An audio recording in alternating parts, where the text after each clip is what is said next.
Hi hello guys, welcome back to our channel. എല്ലാ കൂട്ടർക്കും നമ്മുടെ പുതിയ വീഡിയോയിലോട്ട് സ്വാഗതം. അപ്പോൾ നമ്മളിപ്പോൾ ഈ രാത്രി എന്താണ് ചെയ്യാൻ പോകുന്നത്? സ്പീഡ് പറഞ്ഞു. നമ്മളൊരു ബിരിയാണി ഉണ്ടാക്കാൻ പോവാണ്. എന്ത് ബിരിയാണി? അടിപൊളി ഒരു ഫിഷ് ബിരിയാണി. അപ്പോൾ അതേ നമ്മൾ മീൻ ബിരിയാണി ഉണ്ടാക്കാൻ വേണ്ടി പോവാണ് കേട്ടോ. പെട്ടെന്നുള്ളൊരു തീരുമാനമായിരുന്നേ. നമുക്ക് ഫുഡ് ഉണ്ടാക്കിയിട്ട് ഹോസ്പിറ്റലിലേക്കും കൊണ്ടുപോകാനുണ്ട്. ഇന്ന് അനിയനെ ഹോസ്പിറ്റലിൽ അഡ്മിറ്റാണ്. അപ്പം കഴിഞ്ഞ വീഡിയോയിൽ നിങ്ങൾ കണ്ടിട്ടുണ്ടാവും. അപ്പം അവനും അമ്മയ്ക്കുള്ള ഫുഡും കൊണ്ട് ഞങ്ങൾ പോകും. അപ്പം പെട്ടെന്ന് ചട്ടപ്പടിയിൽ ഉണ്ടാക്കണം ബിരിയാണി. ഞങ്ങൾ വിചാരിച്ച് മീൻകറിയും ചോറും കൊണ്ടുപോകാം. പിന്നെ വിചാരിച്ച് കുറച്ച് ബിരിയാണി ആയിക്കോട്ടെ എന്ന്.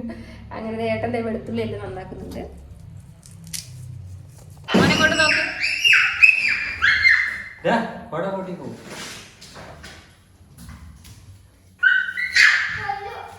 അപ്പം ഞാൻ മീൻ കഴുകി കട്ട് ചെയ്ത് വാങ്ങിയതല്ല, പക്ഷേ കട്ട് ചെയ്ത് വാങ്ങിയതാണെങ്കിൽ ഒന്ന് നന്നാക്കാം. ഏട്ടൻ അപ്പത്തേക്കും ഉള്ളി തക്കാളി ഒക്കെ സെറ്റാക്കി കൊടുക്കട്ടെ.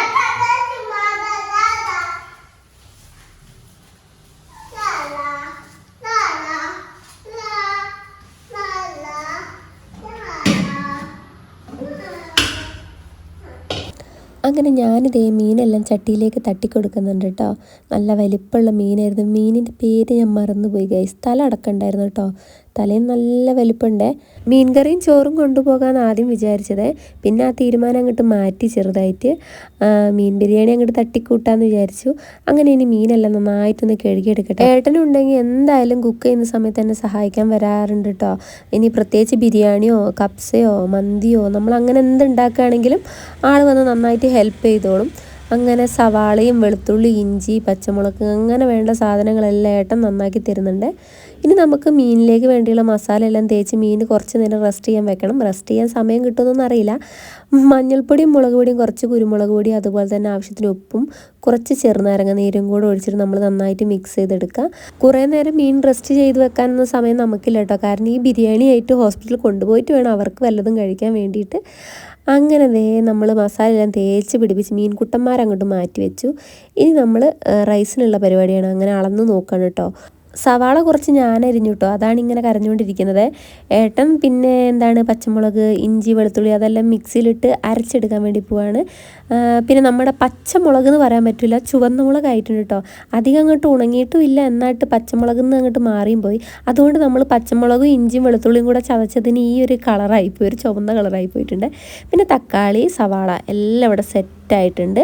ഇനി നമുക്ക് പരിപാടി അങ്ങോട്ട് തുടങ്ങാം. പാൻ ചൂടായി ആവശ്യത്തിന് വെളിച്ചെണ്ണ ഒഴിച്ചിട്ട് ഞാൻ മീൻ ഫ്രൈ ചെയ്യാൻ വേണ്ടി പോവാണ് കേട്ടോ. പിന്നെ നമ്മുടെ ചോറ് ഒരടുപ്പിൽ വെന്തുകൊണ്ടിരിക്കുന്നുണ്ട് കേട്ടോ. ചോറ് ഞാൻ അടുപ്പത്താക്കിയിട്ടുണ്ട്. ഇനി നന്നായിട്ട് വെന്ത് വരണം. എനിക്ക് നെയ്ച്ചോറ് ഉണ്ടാക്കുമ്പോൾ ഭയങ്കര പേടിയാണ്. വെള്ളം കൂടുമോ വെള്ളം കുറയുമോ അങ്ങനെയുള്ള പേടിയാണ്. വെള്ളം കൂടിയാൽ പിന്നെ തീർന്ന്. പക്ഷെ നമ്മൾ ഇതുവരെ ഉണ്ടാക്കിയതിൽ റൈസൊന്നും അധികം അങ്ങോട്ട് മോശപ്പെട്ട് വന്നിട്ടില്ലേ. വെള്ളം എല്ലാം കറക്റ്റായിട്ടും വേവൊക്കെ കറക്റ്റായിട്ടൊക്കെ വന്നിട്ടുണ്ട്. പിന്നെ എണ്ണ നന്നായിട്ട് ചൂടായി വന്നപ്പോൾ നമ്മൾ മീനെല്ലാം ഫ്രൈ ചെയ്തെടുക്കുകയാണ്.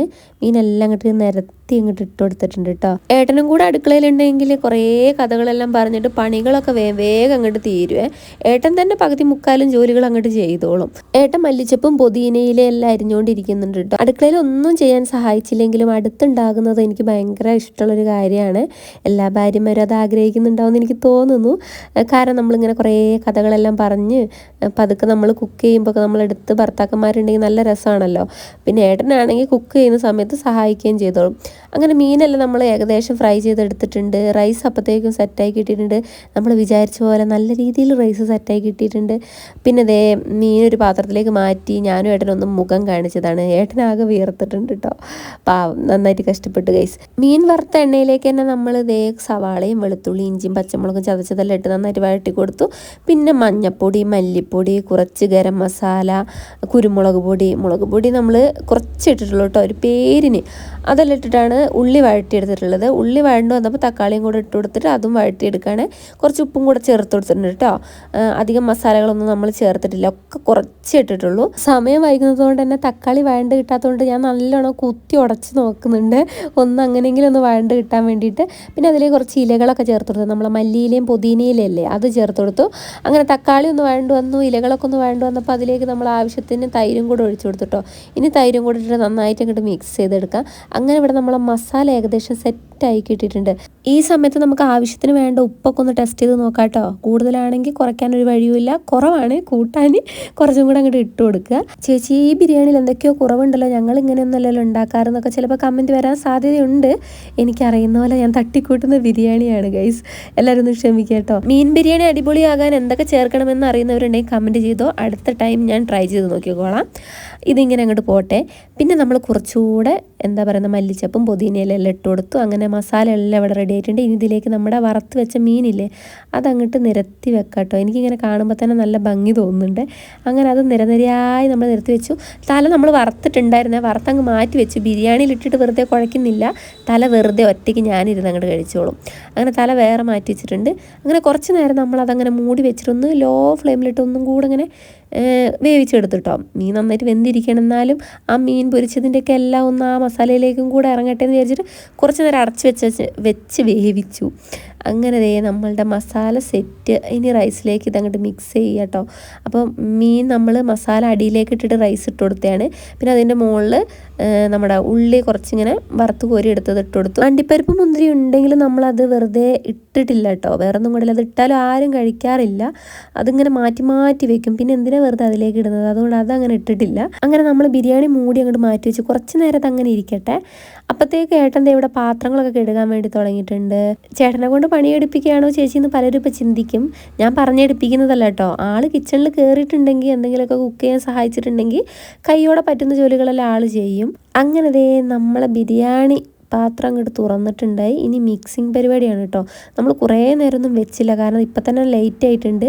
കുഞ്ഞുങ്ങൾക്ക് രണ്ടാക്കും ഭക്ഷണം കൊടുത്തിട്ട് വേണം നമുക്ക് ഹോസ്പിറ്റലിലേക്ക് പോകാൻ. ഹോസ്പിറ്റലിൽ പോയി അവർ ഭക്ഷണം കഴിച്ചിട്ട് വേണം, അവന് ഭക്ഷണത്തിന് ശേഷം മരുന്നൊക്കെ ഉണ്ട്, അതൊക്കെ കുടിക്കണം. അങ്ങനെ നമ്മുടെ മീൻ ബിരിയാണി റെഡി കേട്ടോ. റൈസെല്ലാം പാകത്തിനുള്ള വേവായിരുന്നു. കഴിച്ച് നോക്കിയപ്പോഴും കൊള്ളായിരുന്നു കേട്ടോ. ആദ്യം തന്നെ നമുക്ക് ഹോസ്പിറ്റലിലേക്ക് കൊണ്ടുപോകാനുള്ള ഭക്ഷണം ആക്കി വെക്കാമെന്ന് വിചാരിച്ചു. അങ്ങനെ ഏട്ടൻ്റെ പാത്രം എടുത്തിട്ട് ബിരിയാണി ഇട്ടുകൊണ്ടിരിക്കുകയാണ്.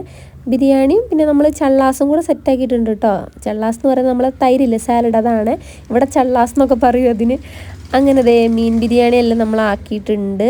ഇനി നമ്മൾ മൂടി വെക്കുകയാണ് കേട്ടോ. ചൂടാറുന്നതിന് മുമ്പേ നമുക്ക് അവിടെ എത്തി അവരിത് കഴിക്കണം, എന്നാലേ അതിൻ്റെ രുചി കിട്ടുള്ളൂ. പിന്നെ കുഞ്ഞുന് ചോറെടുത്തിട്ടുണ്ട്. കുഞ്ഞുന് ചോറ് കൊടുക്കാൻ വേണ്ടി പോവാണ്. അപ്പൂന് തൈരും കൂടെ ഒഴിച്ചിട്ടാണ് ചോറ് കൊടുക്കുന്നത്. അപ്പൂവിനോട് ഞാൻ പ്രത്യേകം പറയുന്നുണ്ട്, മോനെ വേഗം കഴിക്കണം, എന്നിട്ട് വേണം നമുക്ക് ഹോസ്പിറ്റലിൽ പോകാൻ വേണ്ടിയിട്ടെന്ന്. രണ്ടാളും നല്ലോണം വേഗം കഴിച്ചു കേട്ടോ എന്തായാലും.